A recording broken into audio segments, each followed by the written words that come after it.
and I'm doing this challenge with my sister and a few friends down at the gym, and a few people doing it for the first time, a few people doing it for the third time. So hopefully I can kind of get them on board and get them involved and give you guys some tips and hints that they may have developed. And there's my cat trying to get in the picture there. She doesn't like to be left out, and why should she?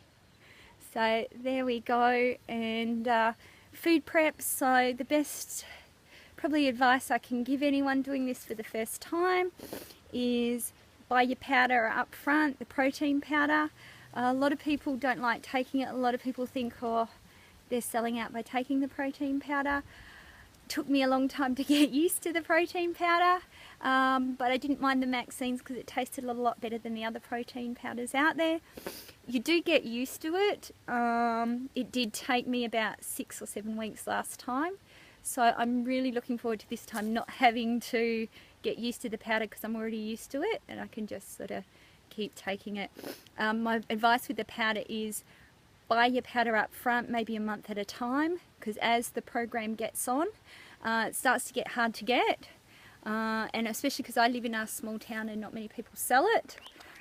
It was very hard, and when you buy it online, sometimes it takes 10 to 12 days to get here. So I would recommend to buy your powder ahead. The other thing is if you can buy yourself a little blitz and go machine, you know, like the little shake makers. 200 mils of water, pop your powder in. I found that quite helpful. I found it made it creamier and not as lumpy, and I could drink that a little bit more. Try not to use too much water. I was using more and it just made it awful.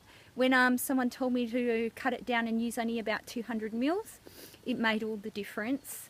And the other thing is prep. They do say prep your meals, do your meals ahead. Well worth it. Highly recommend doing that. As the challenge gets on, you get tighter and you get busier and your exercise regime goes up a lot more, and it does make it a lot easier if you've got your meals prepared and they're portion controlled and you know exactly what you're eating, when you're eating it, and if you're tired you're not sort of vegging out or eating too much or sort of getting carried away or not eating at all, because you've got it all there ready to go.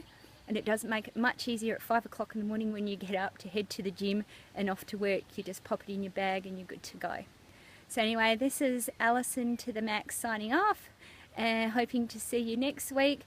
Good luck in your challenge, everyone.